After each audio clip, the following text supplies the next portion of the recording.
Your policy document doesn't have to look like a bill being submitted to Congress for review to be made a law. Like, it doesn't have to be over the top pomp and circumstance with a half page for purpose and a half page for scope, right? Just get the point across.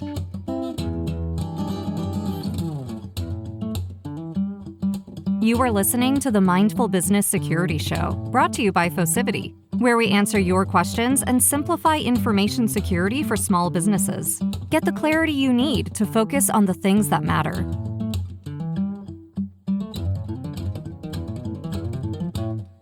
Hey there, welcome back. I'm Accidental CISO, and this is the Mindful Business Security Show. Information security, governance, risk management, and compliance, or GRC, is an important part of the information security field. In many ways, it allows us to ground the technical cybersecurity work that we do into a strategic foundation. Today, we're going to talk about how GRC activities can help small business owners feel comfortable that they're doing the right things when it comes to cybersecurity. If you aren't already subscribed to the show, you're in luck because it's not too late. Subscribe now so that you never miss an episode. You should be able to find us in your favorite podcast app. My guest today is a teacher, practitioner, author, speaker, content creator, and continuous learner. He's the managing partner at Coastal Information Security Group, where he helps small business owners identify and mitigate cybersecurity risks using a practical approach rather than compliance checkboxes. In addition to several industry certifications, he holds a PhD in cyber operations, as well as master's degrees in both information assurance and computer science. He serves as an adjunct professor at the Citadel, where he teaches principles and practices of cybersecurity. As the founder of Simply Cyber, he has built a thriving community dedicated to helping cybersecurity professionals advance their careers. His YouTube channel has amassed over 7 million views. He's the conference director for Simply CyberCon and the chief content officer for Simply Cyber Academy, where he assures curriculum excellence and practical applicability for students. He's also developed numerous resources to help cyber professionals at every stage of their cybersecurity career, from his ebook Cyber Unlocked, the ultimate guide to breaking into cybersecurity, to his comprehensive career transition kits. He is committed to making cybersecurity careers accessible to all. And on top of all of that, his podcast, Daily Cyber Threat Brief, won the 2024 SANS Difference Makers Podcast of the Year Award. I am beyond thrilled to have you join me on the show today. Gerald Auger, welcome. Thank you. Yeah, I'm super pumped to be here. I appreciate it. And it's always wild when you hear someone introduce you and you hear some of the things and it's like, wow, like that is interesting. I forgot, or like, wow, that's cool. Yeah. Yeah, you are very busy. That's a lot of stuff that you've done and have going on. This show's only monthly, and I can't even imagine trying to produce a daily podcast. I mean, that's just mind-blowing to me. All I can assume is you've got your process like dialed in. Yeah, it's a lot. It's a lot. And, when there are mistakes or issues, the community is incredibly gracious to roll with the punches, as it were. And then, obviously when I travel and stuff, the show must go on. So I've got a whole travel kit that has, some inside jokes and stuff. So yeah, it's fun. It's fun. It's fun, or you wouldn't be able to do it all, right, if it wasn't fun. Right. Yeah. It would be so much work that if it's not a passion project and something you enjoy, it's going to get old real fast, I would think. Yeah. And I love that you're doing so much to give back to the community as well, like help teach the next generation of cyber professionals. That seems like it's also a passion project for you. Can you talk a little bit about like what sparked your passion for that, like how you got into it and what the journey has been like? Yeah. And, accidental CISO, I don't want to make any assumptions about your age, but I suspect that we're probably close in age. And, coming up in the 90s and, late 90s and stuff, computer science programs did not have cybersecurity. Like there wasn't even a cybersecurity course in the program, let alone an entire program. And to learn about cybersecurity, to get exposure to it, you had to go into these very exclusive, very gated communities. And for good reason. A lot of times what you're doing was considered illegal, even if you were just curious, not really trying to cause problems. So it was difficult. And coming up, I had to make a lot of mistakes. I had to go down a lot of the wrong paths and stuff. And I have now had a very successful career. And I love cybersecurity. I love talking about it. I love doing the work. I love learning about it. And it has given me so much. I provide for my family. I've had a good life.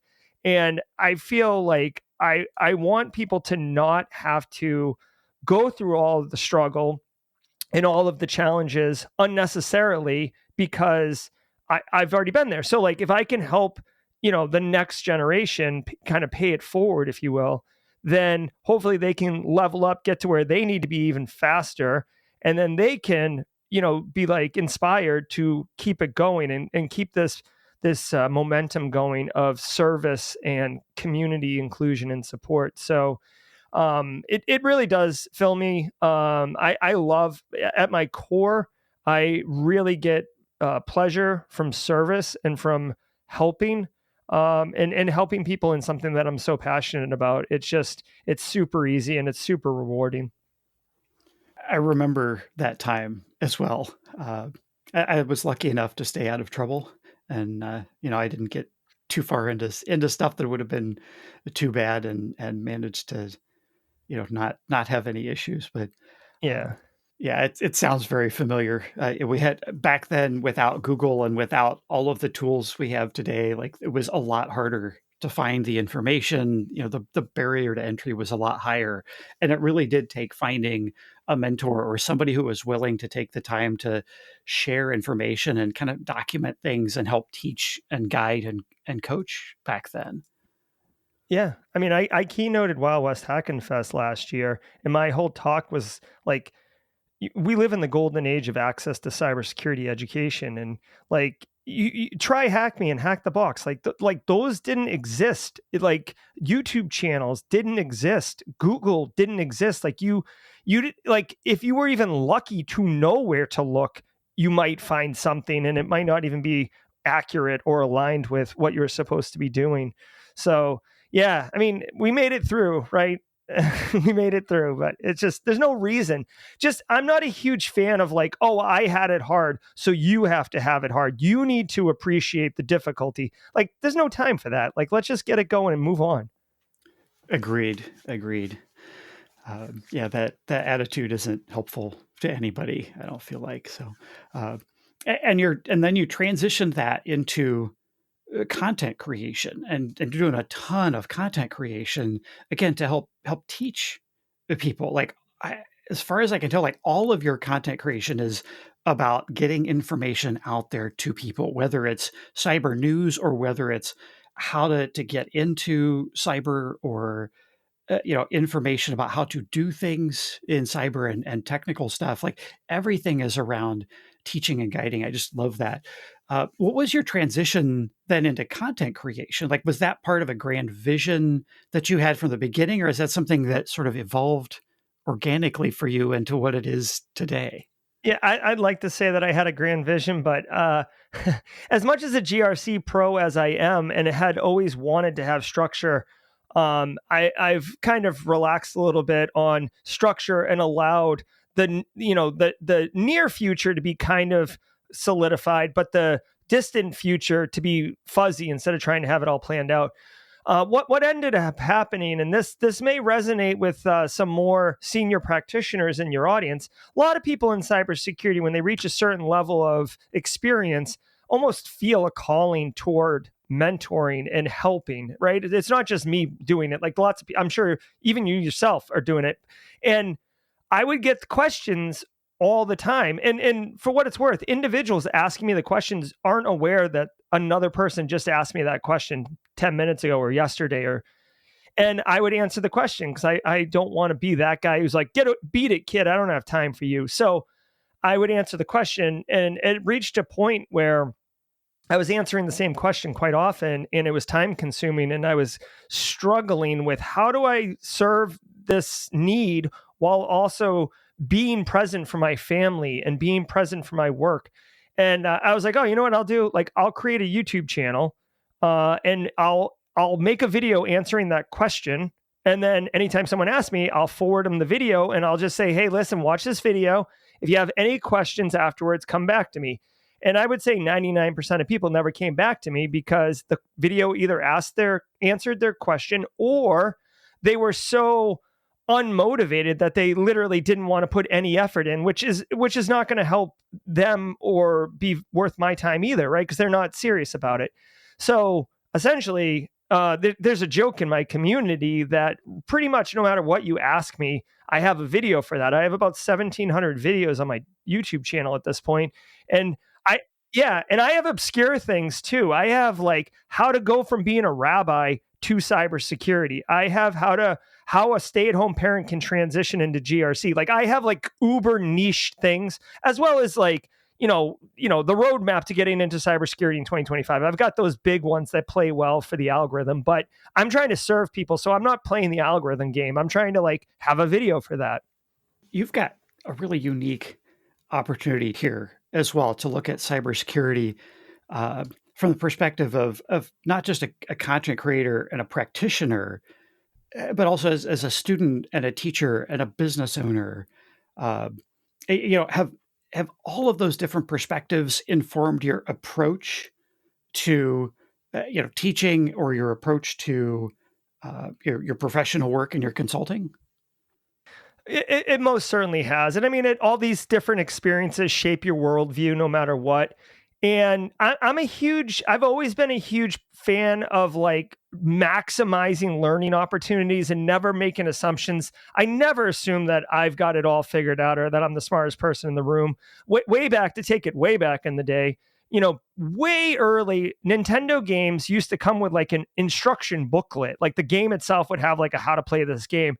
And I would always read those things cover to cover because I wanted to know what was the whole scope of what we're doing.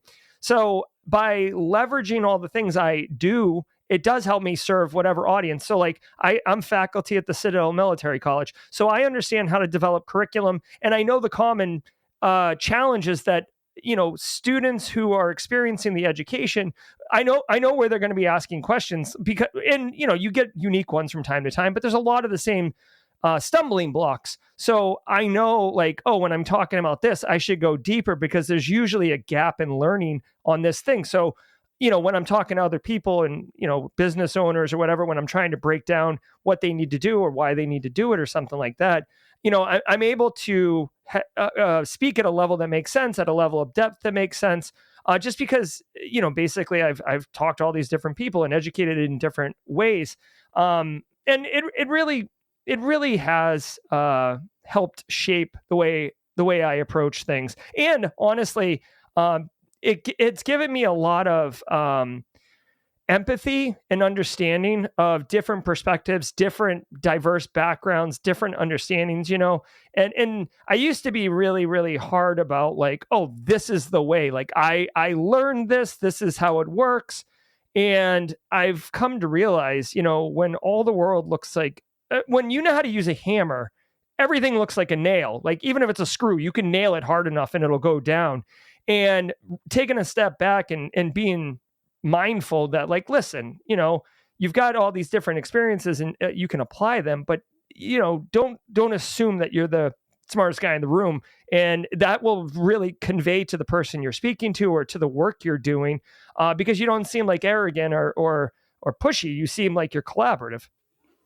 Yeah, that makes a lot of sense. One of the things I've really enjoyed in the business school coursework that I've done, because I was working on a degree program that was designed for working adults, is the professors were generally folks from industry that would come in and teach at night. And I really appreciated that, they would have the ability to say, here's what your textbook says about this, but here's how this works in the real world.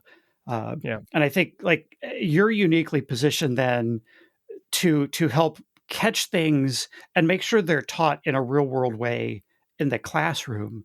Anything stand out to you that you've come across where, it's normally kind of taught one way and then you're like, yeah, but you know what, here's how this actually works in the real world in cyber? There's a whole host of that. I do tell my students, listen, and I say this on stream all the time as well. Listen, you're never going to learn this in a textbook. There's no textbook that will ever tell you this. You're not going to get into a classroom because you literally have to learn these experiences and get the scars. But guess what? I've got the scars, and I'm going to tell you what it is right now. I'll give you a couple examples. Like, number one, like when you look at a vulnerability scanner and the idea of vulnerability management, it's like, oh yeah, you scan, you find the problems, you patch or configure, and then you're clear and you move on to the next one. And in reality, when you scan, you're going to get like 100,000 findings. Most of them you're not going to be able to even get time to look at. The ones you can, spoiler alert, you don't own that server. Someone, IT does, or a business unit own it. So now you got to ask them to patch it. They may or may not want to do that. They may not care. They may only do it during maintenance windows. And I've had this happen. Yeah, we'll do it this Sunday. Awesome. We have a 5-hour maintenance window. Cool. We're upgrading to a new version because we get the new function and the new whistle. Okay, great. And then there's a problem with the upgrade, and they only had time to introduce the new functions. They didn't do the security part of it because that didn't meet, and now you got to wait another month. That's reality. And like the academic text, everything just works. Like, oh, like you just hit the patch button and it's clear. Like that's a reality. The difference between classroom and that. Also a lot of like human dynamics, right? So like when we read textbooks or when we learn practical skills, the human element's never present in it. Like you have no idea that like, your budget's going to get stolen by the applications officer, or, you know what I mean? Like, you're like, wait a minute, being asked to do more with less, or there's, budget tightening, or, whatever new legislation comes out. So like, to me, that's really where the industry experience comes from. I believe cybersecurity is a vocation, and it's not treated as a vocation because it's very much a white collar knowledge job, but it's a vocation. We build things, and our workspace is a very dynamic, very fluid environment, both from the technology perspective and from the threat actors innovating and developing and modifying and all these other things. So you need that industry experience if you're going to be educating and teaching the workforce, which is no dig on academia, lifelong academics, but I almost feel like they need to do a tour duty in a SOC or something. I was actually having a conversation on LinkedIn yesterday with a friend of mine who was asking about, the perceived value of master's degrees in the tech fields, cyber included. And I was mentioning in there that I have come around to being an advocate of sort of the trade school model with cyber, especially just simply because the hands-on kind of practical experience, like it's so tactical. Uh, like we do need to go, I think, down that road and get a very much more hands-on lab-based education, maybe with some sort of like apprenticeship program as well, to allow people to get that real-world work experience safely and break that cycle of, I can't get a job because I don't have experience, but I don't have experience because I can't get a job, that so many folks new into the space have. And, through that conversation, I kind of came around to where the other person was, is that, the advanced degrees are probably much more valuable as you get more senior in your career 100%. and you have the practical experience and you have the academic background to go with it. But that, going straight through undergrad through grad school and then trying to get immediately into a job in the cyber field is very, very difficult, just because that practical experience is missing. Yeah, it's good to talk about this kind of stuff because it's really, really important. There's so many people out there that are trying to get into cyber, but there's also so many business owners that are trying to hire cyber folks. And since this show is targeted to business owners, I feel like it's good for them to hear us having these kinds of conversations to maybe hopefully shift their view of what they're looking for as they're hiring, and maybe some of their expectations with hiring as well. And so much attention in cybersecurity is paid to the technical side of things, like like you mentioned, the patching and all of the operational stuff, and fighting the baddies, basically the all the monitoring and the response capabilities and all of that. But GRC is a very important piece of that. As I mentioned, it helps ground the program into sort of a strategic foundation. But since we haven't really gotten into that for the non-technical audience, the small business owners, small business leaders, can you talk a little bit about like just what is GRC? Yeah. So, I mean, unfortunately, GRC doesn't have some cool term like SecOps or, hacking or whatever. It's just an acronym, right? Governance, risk, and compliance. And the way that I always kind of break this down is I don't go in order of the letters because I think it'll make sense. So compliance is just adhering to some external body regulatory requirement, right? Like HIPAA compliance, FERPA compliant, whatever it is. So it's pretty easy. Here's the thing. Are you doing the thing, right? Yes or no to some degree. Governance, this is basically just the attitude of the business. Like what is, and like this is oversimplified, but it really hits the nail on the head. When an end user in your business's environment is faced with a decision, are they choosing a kind of risk averse or like a good choice? And if the answer is yes, that means like you have pretty good governance around the way you do business. It's the rules and the tone of the business's attitude towards cybersecurity, which is important because frankly, if you have a business that has like 25-year-old, not 25-year-old, but 25-year business owner who was rooted in the 90s and then, or, whatever, 90s, early 2000s, and they've come up and they've been fine without cybersecurity, the governance, you're going to have a real tough time modifying the behaviors and changing the governance because it's rooted in there that it's not really an issue. This is why GRC people like CISOs and whatnot have a very artist move and less of a science move of trying to manipulate. And I use manipulate in a kind way here, like modify and educate and change the behavior and the attitudes of the business towards what cybersecurity is actually doing. We're not just trying to buy expensive toys and do cool things. We're literally trying to reduce your risk to acceptable levels, frankly. And then finally, the number one situation with GRC is risk. And this is frankly where you get paid, right? Like if you're good at your job and you're going to get a lot of money for doing it, it's because you're good at the risk piece of it. The easy way to understand this for everybody following along at home, you can never get rid of all risk. You will never, ever get rid of all risk. You have to accept some risk. The business is only going to give you so much money, right? Like they like, let's say they made $200,000 in profit last year. First of all, they're not going to give you $200,000 budget because they're not going to burn all their profit. They're not a nonprofit. So like, let's say they give you $20,000, 10% of their profit for your budget. Okay. What are you going to buy with that? You can buy maybe MFA. You can maybe buy some EDR licenses, maybe all these different things. But which ones? Which one delivers the biggest risk reduction? Which one has the biggest value for you? What's your return on that investment when it comes to cyber risk reduction? And that's why people pay us to make those informed decisions, because it's based on a lot of different factors. And again, it's very fluid. So yeah, that's GRC in a nutshell. It's vitally important, and it really is the underpinning, and it's the approach to cyber at a business. Yeah, it's a really good way to explain it. And when you start with your clients with GRC, like where do you like to start with them? Like how do you frame the beginning of putting together the program when they don't have a program in place, they're just getting started? You may have to kind of convince them why they need to do certain things, but where do you generally start with that?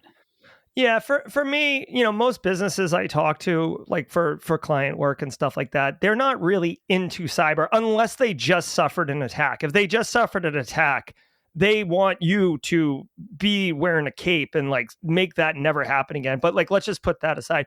Like when I come in, it's, you got to think about the business. Like they're like cleaning teeth. They're dentists, right? Or they're selling widgets or whatever it is. It's like, listen, you're making money and you're super pumped about what you're doing. I know you don't really care about cybersecurity, but like, let's just do two things. Number one, what if I told you that you're already paying for a bunch of solutions that you're literally not taking advantage of is that, you're paying for Microsoft 365 right now, and you haven't configured security controls that you already have in place. You are absolutely taking on risk that you don't need to, right? So first of all, wouldn't you like to take advantage of the things you've already paid for? Like, you already put door locks on your house, but you don't lock your door.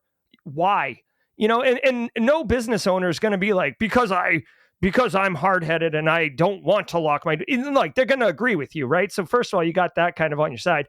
And number two, I like to go to impact. Obviously, business owners want to hear about the money and the financials.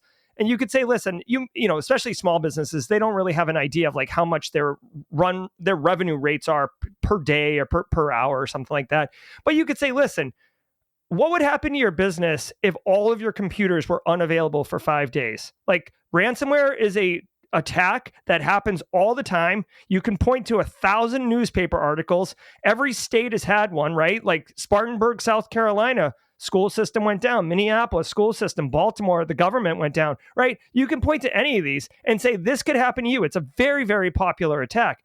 So let's just assume it happens. Just tell me what would happen if you didn't have computers for 5 days, because that's the fastest you're going to turn this around. And, and then I think the impact dawns on the business owner that like, we couldn't do that, or I have one client, okay, who does everything in the cloud. Now it's a 4-person company. So like, let's not get too ahead of ourselves, but they do everything in the cloud. They run MacBooks. Things are hardened down, but they don't really do anything. They don't have any paper. And I said, what would you do for 5 days without a computer? And they said, it wouldn't be 5 days, because we would literally, the second our computers didn't work, we would just go to Best Buy and buy 4 more computers and be back up and running by the end of the day. And, I said, yeah, you're probably right. That's fair. So, but that's fine. I'm not trying to sell them on ransomware mitigation services. I'm trying to reduce risk for them. For them, their risk is pretty mitigated. What are your thoughts on like using frameworks or standards in this case? Like, is that something you recommend? Oh, yeah. Yeah, 100%. So like, if I'm just like that, what you just asked me and what I just responded was kind of like the initial cup of coffee with the business owner. When I come in, one of the first things I recommend to do, and I almost always do, is kind of a lay of the land enterprise risk assessment. Now, it's a small business, so you can usually knock these out in like a week on site and maybe 2 weeks of post on site and then reporting and stuff like that. But then I will use a framework. I love NIST cybersecurity framework. You can do a reduced version of that for practitioners. It allows you, or even CIS 18, which you can map into the NIST CSF functions. Basically, what it allows you to do is look at their business, and then you can show them where their gaps are in either protecting from bad happening, or if bad happens, which there's a pretty good probability, like how bad it will be or how long they'll be impacted. And you can kind of show it. And again, it's all about making it accessible to the business owner. I don't expect them to be cyber professionals or IT pros. They just want to know, how's this going to ruin my business? Like, can you help me not have my business get ruined? And you could say, listen, you've got a ton of protection in place. Like, you're wearing a bulletproof vest, you got a helmet on, you got bulletproof glasses, you're sitting in a bulletproof car. You're bulletproof. But guess what? If the car drives off a pier into the water, you're screwed. Like, you haven't addressed that issue. So let's put some flotation devices on the car that auto-inflate if it detects water, right? So a lot of people get their head wrapped around the protection part, and they just don't pay any mind to detection, response, and recovery. So I like using frameworks that way. Now, if we're going to go whole hog and like start rolling out strategic planning and maturity models, I still use NIST CSF, but that's where I double click down and start doing like dashboards and trending and reports and stuff like that. I absolutely love NIST CSF. It's so well structured. Oh, yeah. It's so well rounded. It can be implemented in small businesses in a very right-sized way. It's kind of my default as well. If the business doesn't have some sort of a business driver for SOC 2, if they don't have customers saying, we're not going to buy from you if you can't give us a SOC 2 report or something like that. Yeah, this CSF is my default as well. I've got one more question for you here before we jump to the phones. And I love to ask this question to every host because everybody gives me such drastically different answers. If you had a magic wand and you could wave this magic wand and just instantly have every small business owner and leader in the world just instantly understand something about security, what would that one thing be? The value of multi-factor authentication. That it's such a specific tactical thing, but like we see so many businesses, and I'm not even talking about like, yes, your workforce. Anytime you see a company get popped because of creds, it's like, why didn't you have MFA? And I get MFA is not bulletproof. There's ways around it, but like if you're getting like a random catching like a stray bullet because of a spray and pray attack, the threat actor will just go on to the next victim. And I'm not saying like it's okay for someone else to suffer, but like, it's just, I don't know why. And then again, this is like a hot button topic for me. Like another thing with MFA is like businesses not putting it into their products and requiring it by default. So Google went off and made everybody do it for Google Mail, and that didn't seem to break the internet. But then, 23andMe has this massive, million plus account breach because of credential stuffing. And it's like, all you had to do was tell your clients to use MFA. I feel like everybody uses MFA enough in some capacity now that you're not going to lose business, right? Like people are like, oh, it just adds so much friction. We can't have our clients using MFA. They're not going to pay their monthly fees. It's like, dude, you are not getting it. Like, here's my magic wand. Now you get it, right? It is the single biggest thing that folks can do for themselves to protect themselves personally and in their business.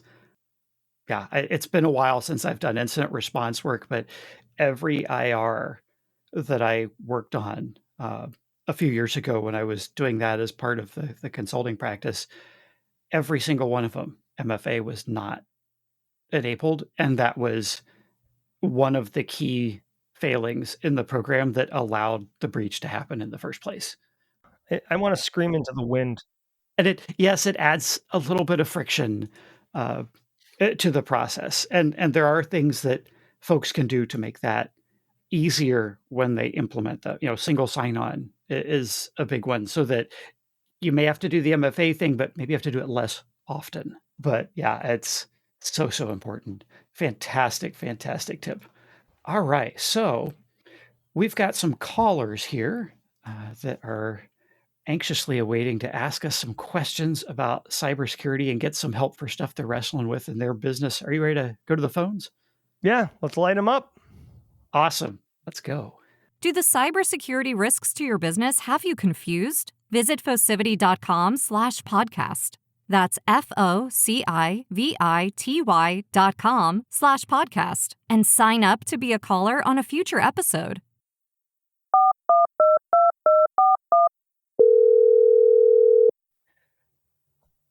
All right, our first caller on the show today is Michelle from New York. Michelle, welcome to the show. How can we help you?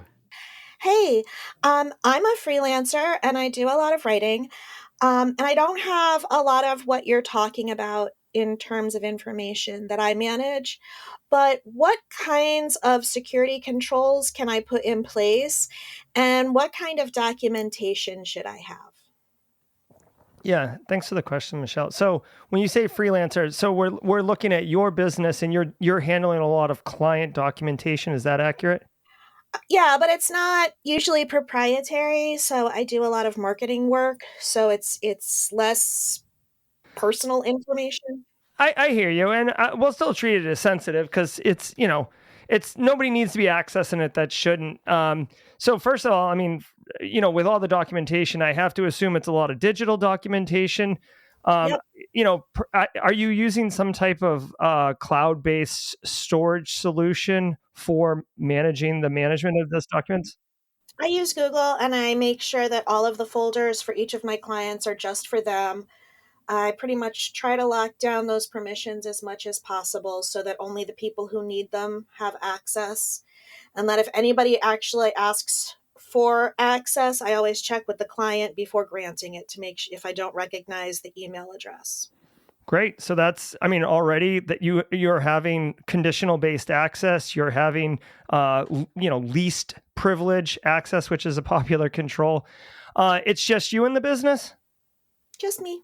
Okay, so that's great. It becomes way easier to manage when you have fewer employees for sure.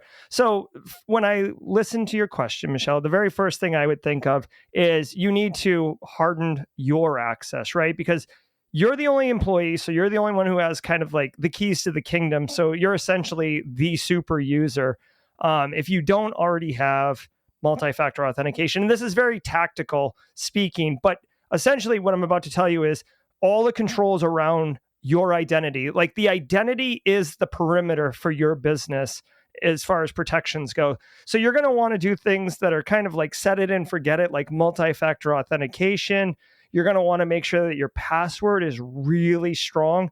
I don't know if you're like totally into this, but it is a best practice that you should do is you should use a password vault or a password manager solution and make sure that the password or passphrase, whatever that you're using for this Google account is incredibly hard and incredibly only used in one place for this specific instance.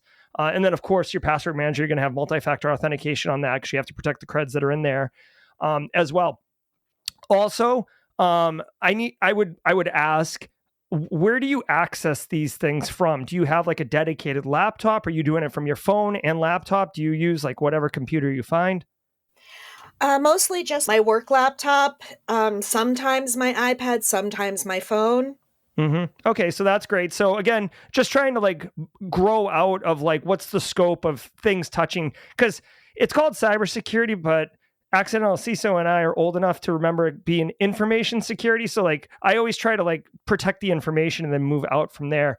So from your laptop, your iPad, and your phone, immediately you're gonna, because they're Apple devices, it's nice. You can set those to auto patch, auto update. I would strongly encourage you not to, hit the delay or like maybe tomorrow. Like, don't do that. Again, you've got to remember you're protecting your business, right? So you have to feel a little bit of friction from time to time on the device itself.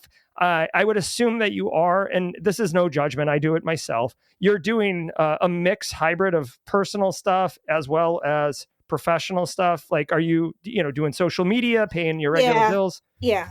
Yeah. So I don't know. I mean, Apple, you do have less of a chance of getting infected because more malware is written for Windows operating systems, but Apple computers are by no means, safe from infection.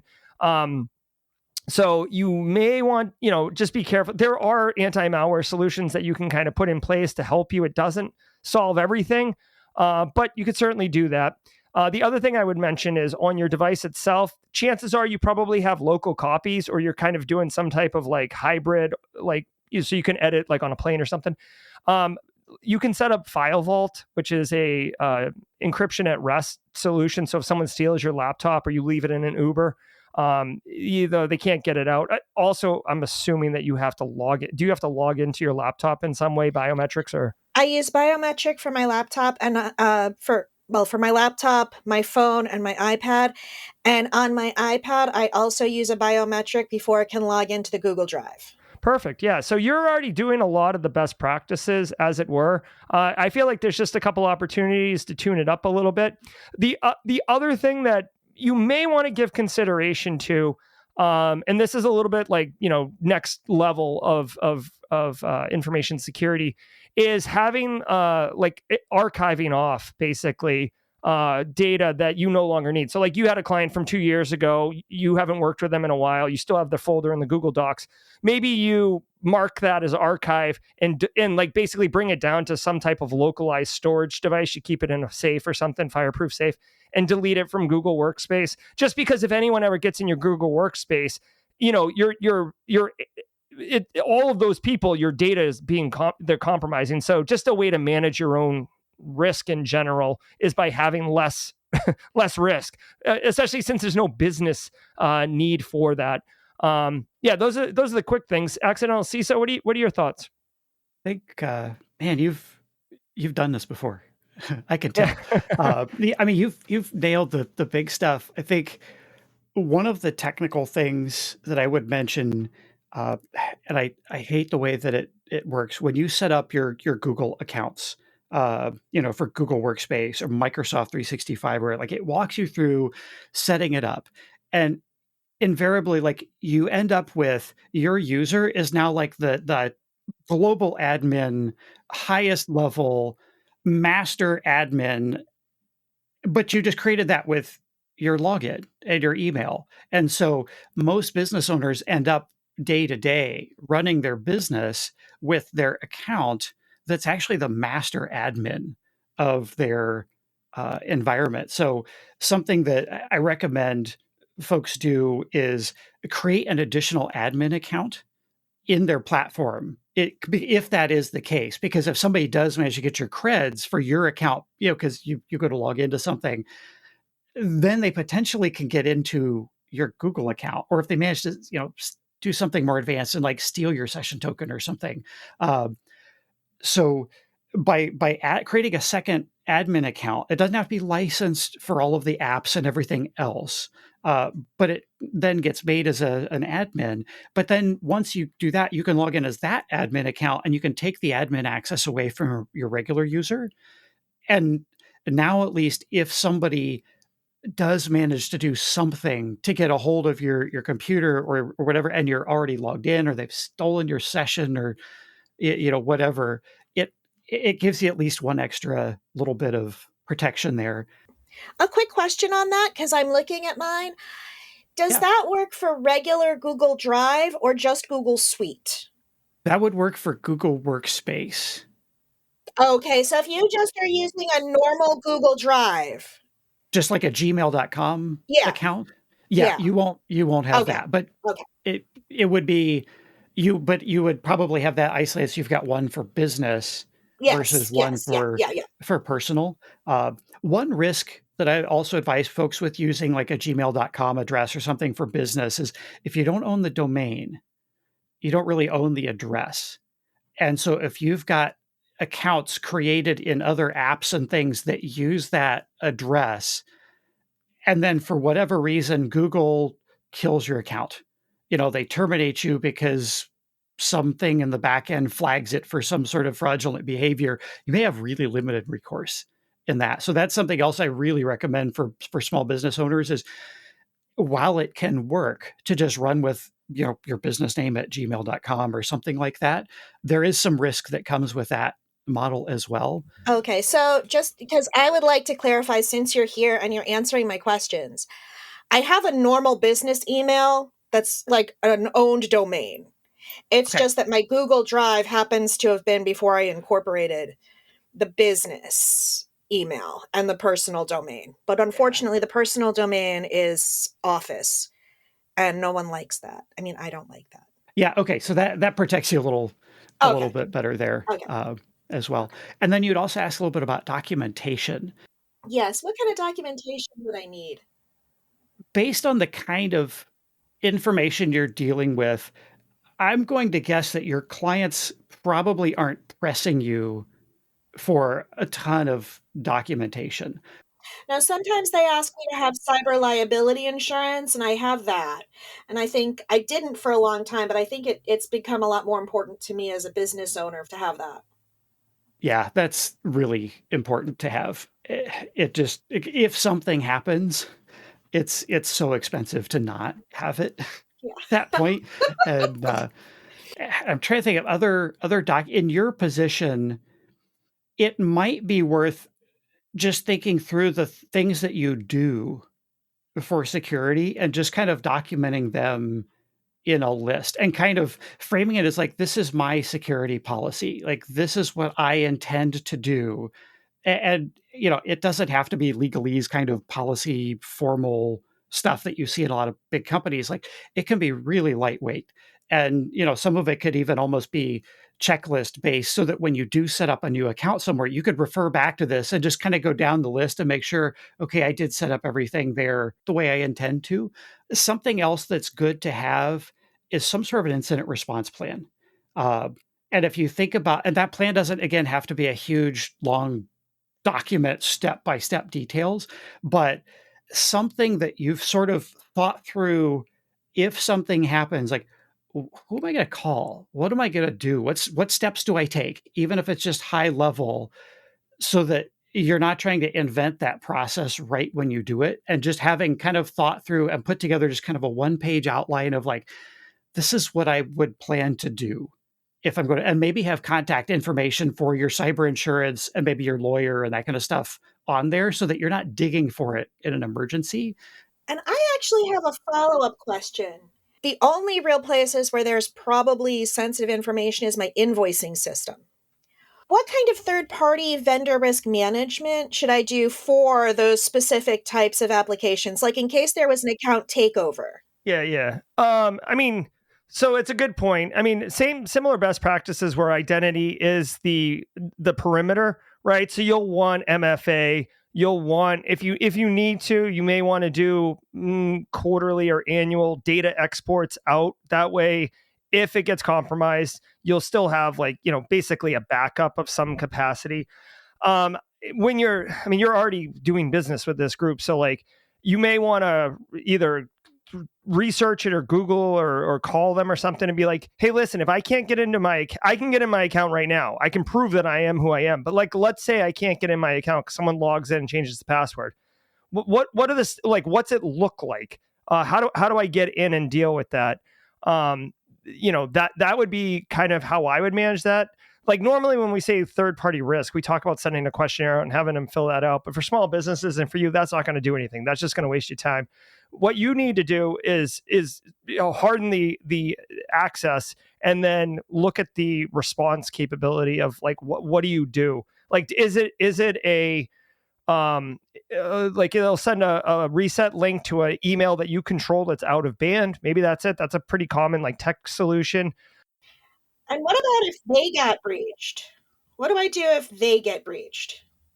Well, I mean, if they get breached, you got to think about what data is in there that, what data would the threat actor get, right? Right, like a name, a company address, my contact to the company. Yeah, I mean, chances are I could Google All of you that. and So get I your wouldn't business necessarily have to address. worry about it. Okay. You know what I mean? Like all that information you're kind of putting out there as a business. The only, like, not the real risk, but a possible risk is that they get in and then they start invoicing your clients as you in a business email compromise situation. But, if a business is getting an invoice that they're not expecting, they're unlikely to pay it anyways. So, I don't know. I don't think of the data leakage as like a big risk, There was probably a part of your question too that you were thinking like, how do you assess the vendor to decide, am I even going to use them in the first place? And, or should I continue using them? And a lot of companies these days have like security trust center portals that they're starting up where they publish some information about kind of their security program, their policies, what they do, if they have any certifications. So I think it would be worth looking to see if they have a certification, ISO 27001 or something, or if they do SOC 2. I don't know that it's going to be terribly beneficial for you to get their SOC 2 report and look over it. As most business owners, if you're non-technical, because SOC 2 reports can be very dense with a lot of information. If you do happen to ask for a SOC 2 report, and a lot of times they'll only give them to you if you're an existing customer and usually under NDA. But what I would recommend doing, you're going to skip most of it. But ultimately, you're going to look at, there's a section in there where the auditor makes a statement where they attest that we have evaluated their controls and we believe they're functioning effectively and that they are designed effectively to meet risk. So obviously you want to make sure the report states like that. And that's usually in I think it's in the first or second section of the document. I think it's in the second section. Section 3 is where the company describes all of their security controls and that sort of thing. That's where there's just a lot of really dense information. But then scroll all the way to the bottom and you'll get generally to a table that has a bunch of controls and what they looked at, if there were any exceptions or anything. If you scroll all the way to the bottom to that, if there were any exceptions found where they did the audit and they found that the company didn't do what they said they do, there will be a section for a little table in the bottom for management's response. And that will identify the controls that they found to not be operating fully. And then the company will explain why and what they've done about it. And if you look at that section, it can give you a feel for, okay, did they just, forget to do something trivial? Maybe they missed 1 month of some recurring thing that they're supposed to be doing. Maybe they missed 1 month of checking for access reviews or something like that. Or maybe they forgot to run a background check on one employee that was sampled or something. Like, you can decide how important is that to me, to whether or not I buy from them. And as well, you can look at what they did about it, because they may explain, we switched background check providers, and the background check for that one employee was running the new one, and we didn't get all the information to him. That's been resolved. That's sort of like, they may explain it, and it's a non-issue, or you may not like the way they explain it. But then you can make that decision of whether you want to continue to use them or use them in the first place. But generally, I think for most business owners, especially freelancers, you're never going to get them to answer questionnaires for you as a single person. So just, looking at their security trust center and what sort of, maybe like if they've got any third party attestations or certifications, is a good first step there. Thank you so much. I really appreciate you coming on the show here, Michelle. We will talk to you later. Thanks. Have a good one. Our next caller today is Sarah from New York. We have 2 callers from New York today, and we recently had multiple callers from Colorado. So we're kind of on a path of localization here. So Sarah, welcome to the show.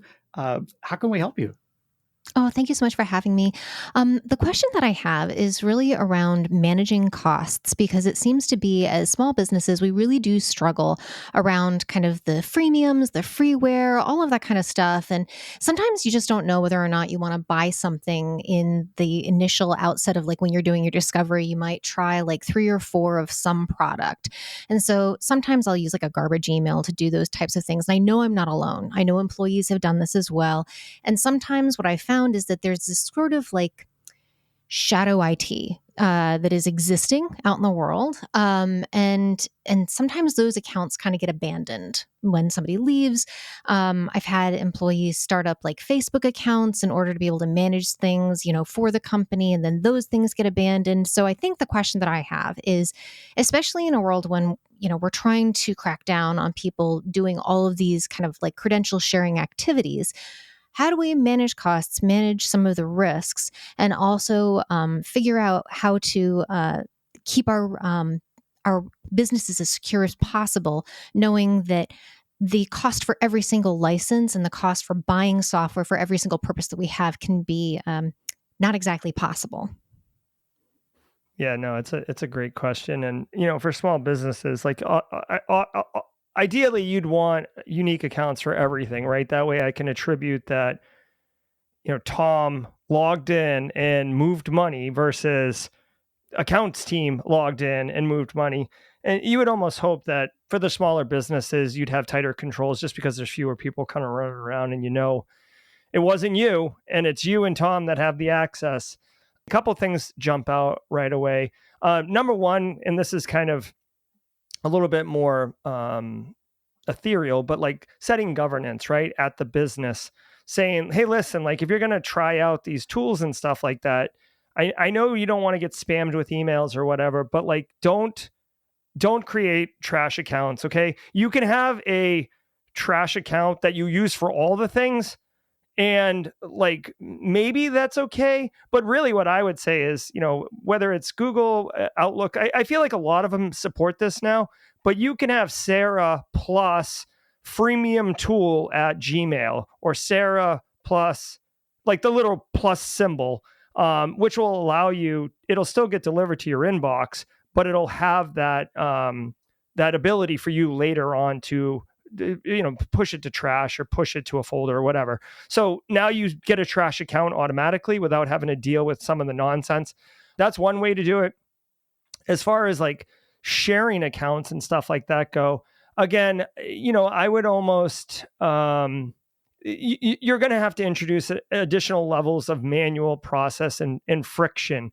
And essentially, it's like anything else where, it costs time or it costs money, and you got to spend one of them. So by getting additional licenses, it costs money, but now you know for a fact that you can shut off Tom's access and Tom's out of here, and that's the end of that. And you can attribute behaviors in a system to Tom with just the accounting department account, right? So you're saving on that. But now here comes the time commitment. You're going to have to essentially come up with a password management solution that is central, and you're able to change that password quickly when Tom gets fired or whenever, and also kind of rotating those passwords a little bit with some frequency.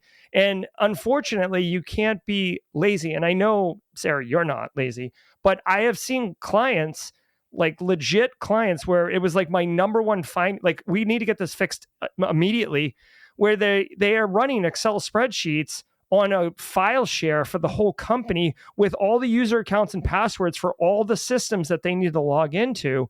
And it's easy, it's convenient, but it's unbelievable, the level of risk, because now you're exposing all the secrets to everybody, whether they work there or not.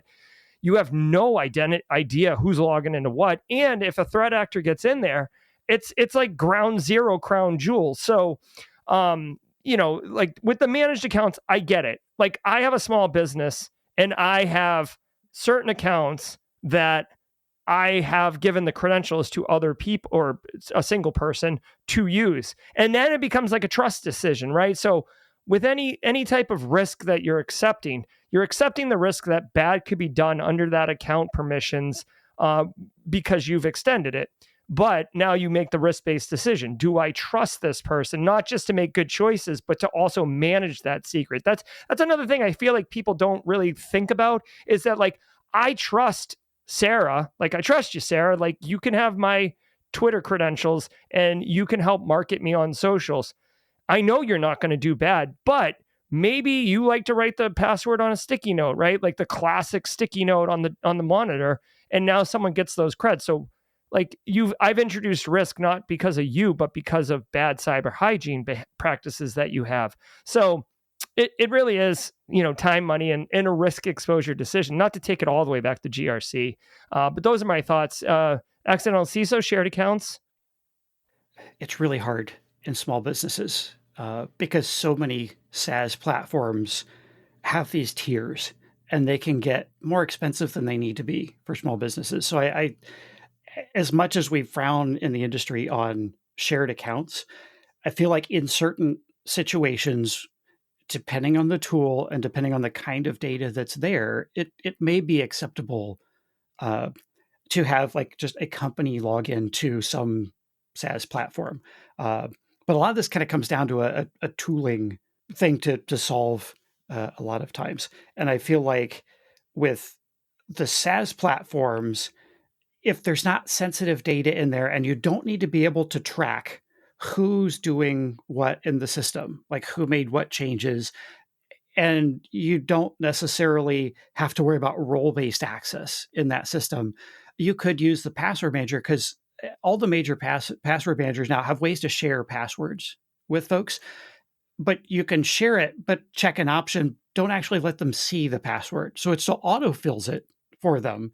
They can still log in. They can't actually see it. Now, you would still want to change the password if that person left, because it's not bulletproof, but it gives you a way to share access to an account through the password manager without actually revealing the password to them. And you can revoke that if necessary. But it's really hard to do all of this stuff if you're using ad hoc accounts, if you're using individual Gmail accounts or something like that, instead of having a Google Apps or Google Workspace environment where each person has a business login, and then you can control what they do in there, and you can control then what they do in other systems as well. If you're having trouble with folks logging in, keeping track of what SaaS apps are being used and what accounts are being used with them, there are some browser-based tools. They're just a little plugin for the browser. One that comes to mind is Push Security. I found out about them a couple of years ago at a security conference, and I was actually really impressed with what they were building. But it's a little browser plugin that, again, if you have a centralized, Google or Microsoft 365 environment, this is a lot easier, because you could actually have a managed browser that they use for work. and that managed browser has the password manager pushed to it, and you can push other plugins and control some stuff about what they do just within the browser. But you could push security plugin, and that then on the back end actually lets you see these are the SaaS apps my people are logging into. These are the accounts they're using with them. And it's really, really cool, especially for smaller orgs, because it allows you to kind of get some visibility into all of this stuff that normally you would have to have a really, really mature infrastructure in a corporate environment where everybody is on site in an office and backhauling all of their data through VPNs and stuff to be able to monitor this. It gives you that visibility out to just an individual laptop and an individual browser running.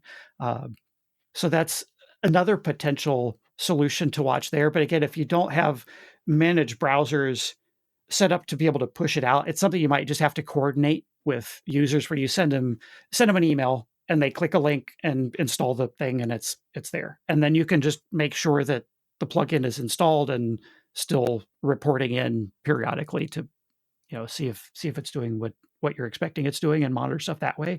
Something else I've also done, and again, size of business might change this a bit, but watching expense reports, working with the CFO or whoever, the controller, whoever is doing a lot of the bookkeeping, and watching expense reports for SaaS tools or other things that maybe somebody just put something on their own credit card and they're expensing it. Like, that's a good way as well to catch some of these just little things that people might just randomly sign up for.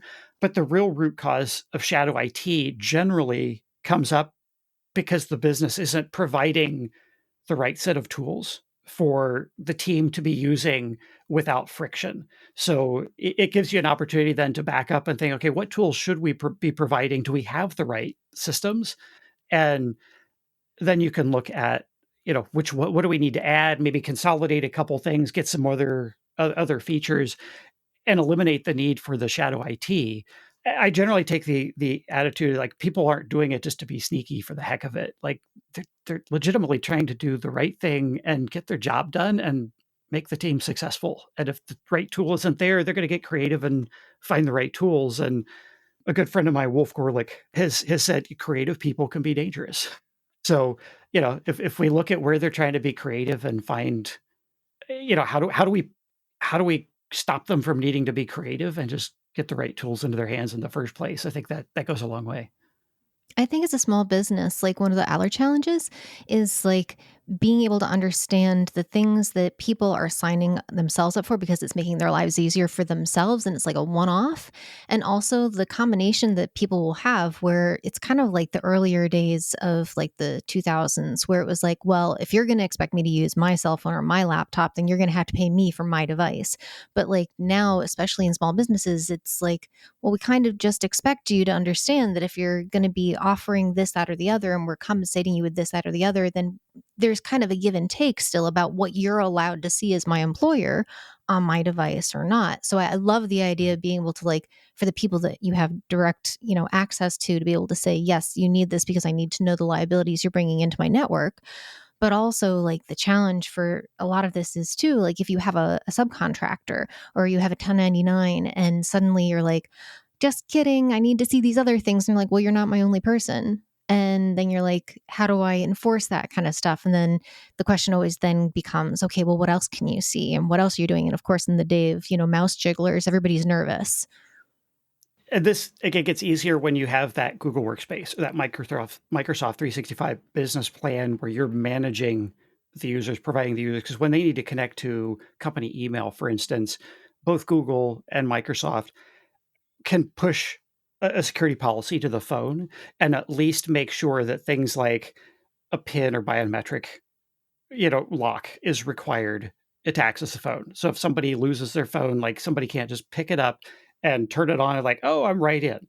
Uh, and they can also make sure that the device's like native encryption, storage encryption features are turned on. Now, they're all on by default these days in current versions and have been for several years now, but they can be turned off. So those policies, could enforce that some of those things are in place, but they also give you the ability to wipe the company data from the phone remotely if that person is no longer associated with the company. So if they've logged into their company email on the personal device, that policy then would allow you, when you offboard them, to go into the admin portal for Microsoft 365 or Google Workspace and find their user and wipe their company email. It doesn't wipe their whole device. It's still their phone, obviously, but it nukes that profile off of the device and will log them out of things like that. Yeah, I mean, one other just kind of pain point that I have a small business also, like, and I also do, like I said earlier, I do maybe not always follow best practices because I've made a risk-based decision to do such. Is when you are sharing accounts, the multi-factor authenticator piece of it is a huge piece of friction. So if you get, Sarah, if your phone gets the text message and Tom is logging in, then Tom needs the PIN. And so now it becomes like a multi-person. You haven't delegated really to him because you're involved in the process still. And if it's an email, you got to forward the email. And if it's, you know what I mean? Like if it's biometric, I hope you're nearby. So, the devil's in the details on implementation, and the decision to disable multi-factor authentication to fix that problem is not a solution. It will fix the problem, but it'll just introduce additional risk. So then it becomes a risk-based decision. Are you willing to accept the extra risk of a credential stuffing attack because you don't want Tom to message you at 9 p.m. for a PIN? So just food for thought for people when you're making the choice to share accounts. That's super helpful. Thank you so much. Thank you, Sarah. I appreciate you coming on the show and asking your questions. It's been really good conversation. And then we have one last question today, and this question is from a listener mailbag email write-in. And Jonathan asks, he says, GRC tools create a library of policies. It could be 30 or more policies, which can be really over the top for small businesses, especially those that, maybe have a SaaS product, but don't have a need for doing SOC 2 or some of these more advanced compliance things that always require policies. Are there any resources online to create a single policy doc? And I feel Jonathan's pain here because so many policies are just really, truly over the top. And the ones that I've seen in these GRC tools are notoriously bad. And the GRC tools are like, oh, this is supposed to be a starting place. You're supposed to modify them. But the people that are buying these tools, if you're not a security professional, now you got to go pay somebody like us to come in and modify your policy. Yeah, why not just hire us to start with? Yeah. What tools or resources out there for a policy, maybe a simple policy doc, maybe one that's lightweight? So I do know the problem that you're talking about, and I've been in charge of cyber for a $750 million manufacturing company, and I can tell you right now, like I had policy, and like maybe 3 is like the most I could kind of introduce. So 30 is ridiculous. Like that's just trying to like give value for the sake of selling a product. Um, See, here's the thing. One great resource that I would go to if I was going to just like whip up a quick policy, and again, for the policies that I would be thinking about, like acceptable use policy, incident response policy, like kind of the two that I would go to right away. And probably like, yeah, I guess I would almost wrap multi-factor and kind of authentication expectations and this using SaaS products, all that under acceptable use. It's the most appropriate place where, frankly, end users coming into an environment are expecting to be given some type of IT acceptable use. So baking it in there is the right place for it. If it were me, like, some of these AI tools now, they hallucinate a little bit and stuff, but like you could ask them to draft one. The problem is if you're not a cyber professional, you don't know what's hallucination and what is, good or whatever. I don't think you're going to be able to get away from having somebody with experience at least giving it a once over or a sniff, and then being the ones who are saying like, okay, this is right, this is your policy, because as a business owner, you don't necessarily understand cybersecurity. So, getting a one size fits all policy really isn't going to work. Like, you could have these generic one size fits all, but then they don't really do anything for you. And if you have a bespoke tailored one that's perfect for your organization, well, you had to have somebody with cyber chops do it for you. So, I would say if you're looking for like just a, out of the box, like fine one that you can show people that you have policy, then one of these AI tools is probably a good fit. But if you're going to want one that actually helps address risk, and by the way, I just want to point out, like, if you're a one person business, like, you probably don't need policy. Like, what your policies are because you are living them. It's really for when you're starting to expand workforce and you're setting expectations for the governance of the business. Like, this is how we work. We don't use burner accounts to sign up for SaaS products and then put data from the company or our clients in there. Like, that's the rule. And if you can't dig it, then don't work here. It's like no hard feelings. So, those are my thoughts. Like, I think policy it depends what your goals are with the policy, right? Like, if you really want cyber risk reduction, you got to get someone to come help you. If you don't care about it and you're just trying to get an insurance policy or, qualify some third party questionnaire, then sure, just, AI pencil whip it. Yeah, policy is tough because the examples you're going to find are all going to be those over the top legalese things. And those 30 documents in one of these GRC tools, 30 is generally too many. Like, if my clients have more than 14 or 15 policies or so, like, I feel like that's kind of the sweet spot if you're doing SOC 2 or trying to comply with NIST CSF or something like that. Like, that's generally about where I shoot to have them be.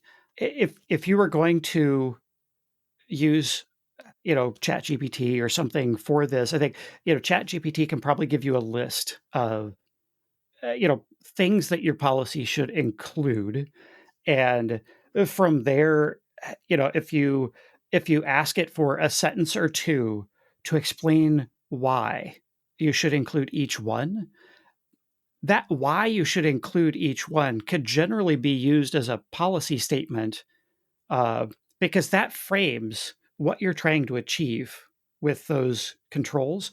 And then, you could just do a bullet list underneath that one or two sentence, like, policy statement summary for each of those areas of like, and these are the things that we're going to do. We're bullet point for MFA is required on all devices. And just get into those sort of standards that you're going to do and call that your policy document. And you could probably do it in a few pages and make it really human readable. And, maybe wrap a little bit of stuff around it, with if you don't comply, sanctions will be applied or whatever up to and including dismissal or termination or whatever. But like, you don't need a ton of stuff in there. And honestly, the simpler you keep it, the more useful it'll be in a small business, because then other people in the business can actually use it as a reference to understand what they're supposed to do and what's expected of them, and use that maybe as a basis for making some decisions. So yeah, I think you're right. ChatGPT is probably the best tool we've got, or Claude, in any of these things, best tool we've got right now to summarize this down and create something very lightweight that could work for a specific business. Um, I've been working on a reference security program for self-employed folks that could maybe scale up to, a few employees, maybe a partnership, or, up to maybe 5 or 6 employees. It's not intended to go much larger than that. And a part of that reference program that I'm working on developing will have some reference policy stuff, but like, this is really hard to do it well, to take all of this stuff and shrink it down. So it's not something that's available yet. And I'm sure I'll mention it on the show when it is available to download, because I plan to release a good chunk of this stuff for free. Like, there may be some pay for stuff in it as well. But like, there's gonna be a good chunk of this for free that I'll put out there that I think would also be really useful. And maybe then that could be potentially one of the reference documents that, the others in the industry could point people to and say, start here. This is an easy place to start. Couple like lessons learned, again, like things you'll never read in a textbook, that I would love for your listeners to take away too.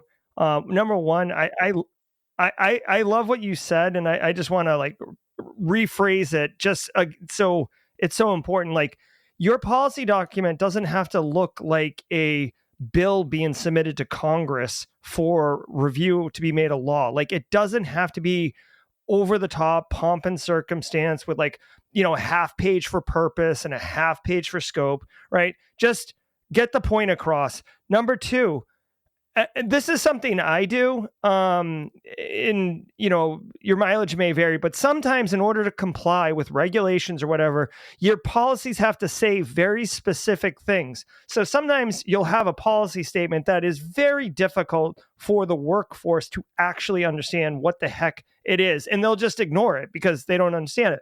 What I have done in the businesses that I have helped is I will have the policy statement, and then beneath it, I will put in like italics so they can quickly see it.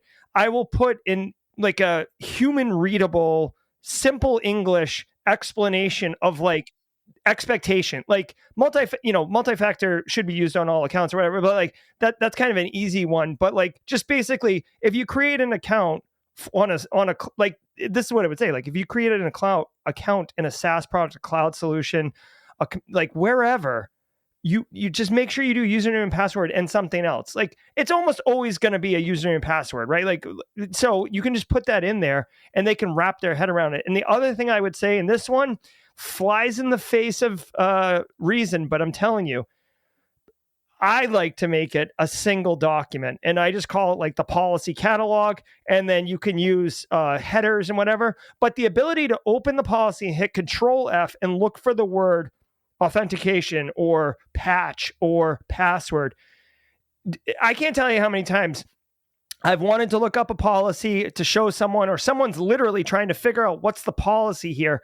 And you send them to the 14 documents or the 30 documents. And you're like, well, I think patching's in system configuration, but it might be in vulnerability management. Go check both of them. And you're just like, I hate you, cybersecurity. Like, why do you make my life so hard?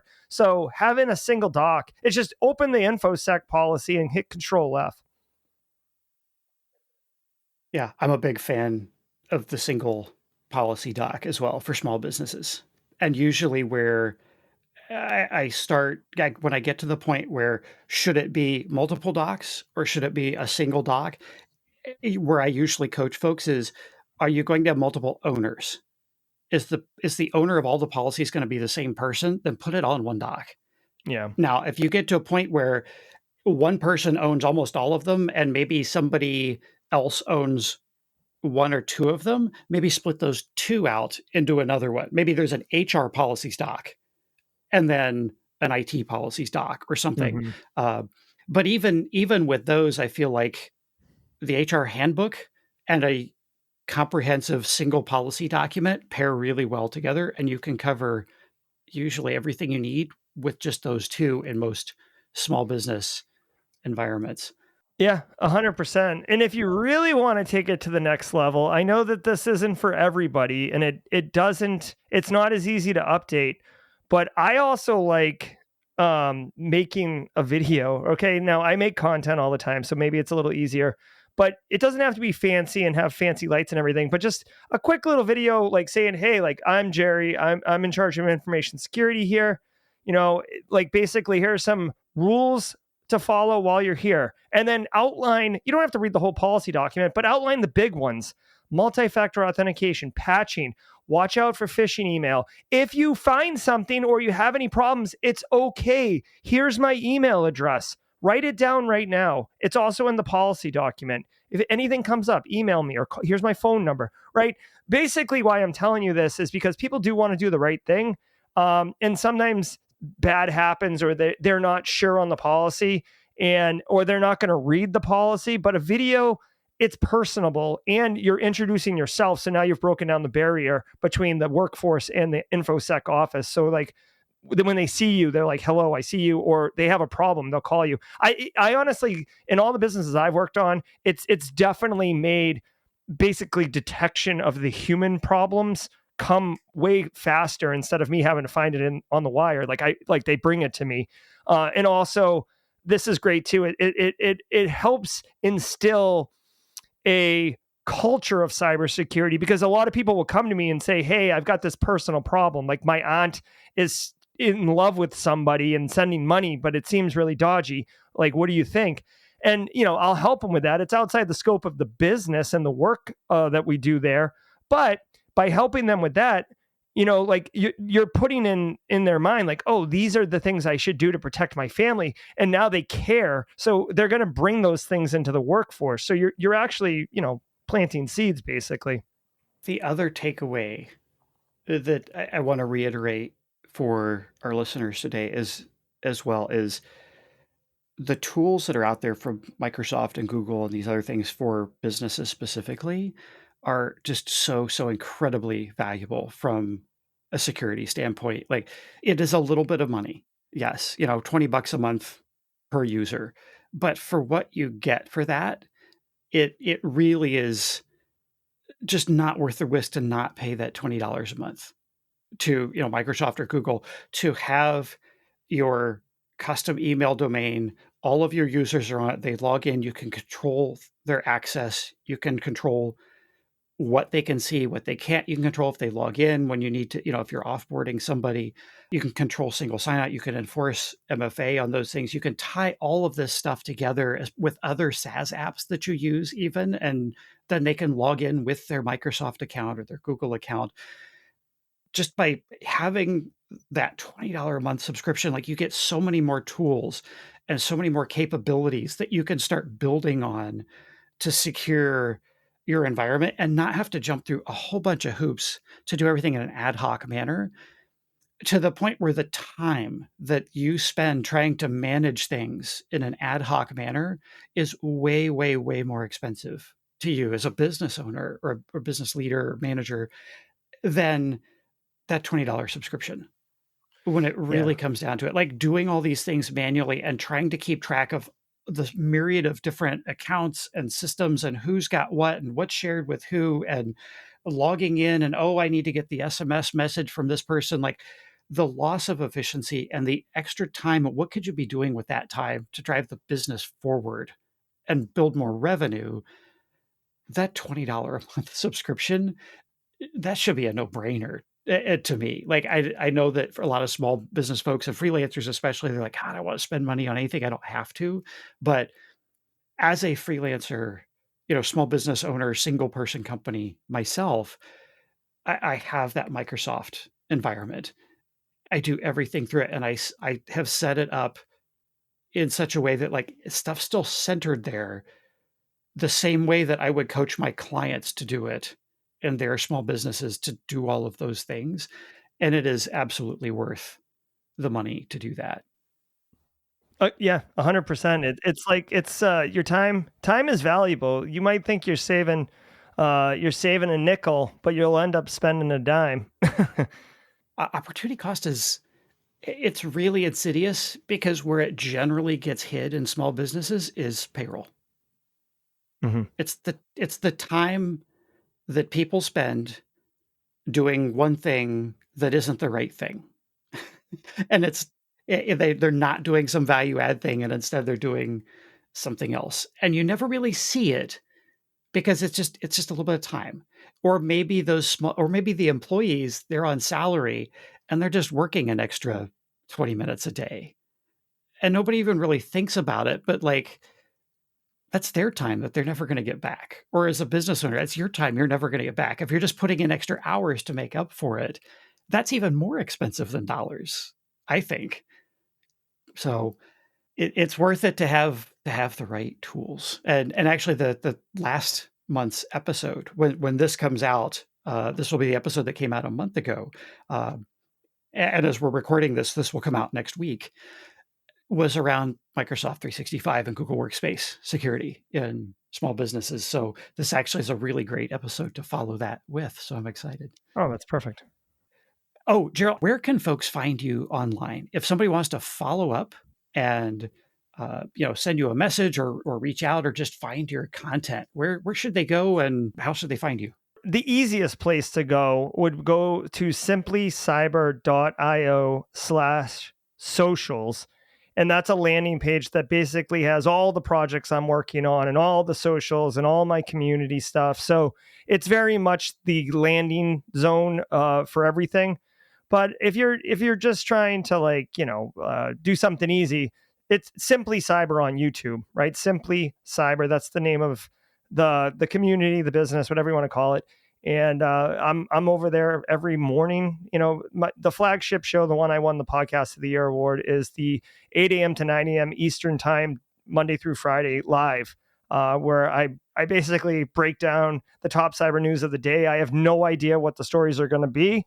And I just got a lot of time. I mean, I'm sure you could do it as well. Like, I got a lot of time in the saddle. I've seen a lot of things. So no matter what comes up, I got something to say about it, and something that you can learn to help your own business from. So it's a lot of fun, huge community, like 500-600 people in there all the time.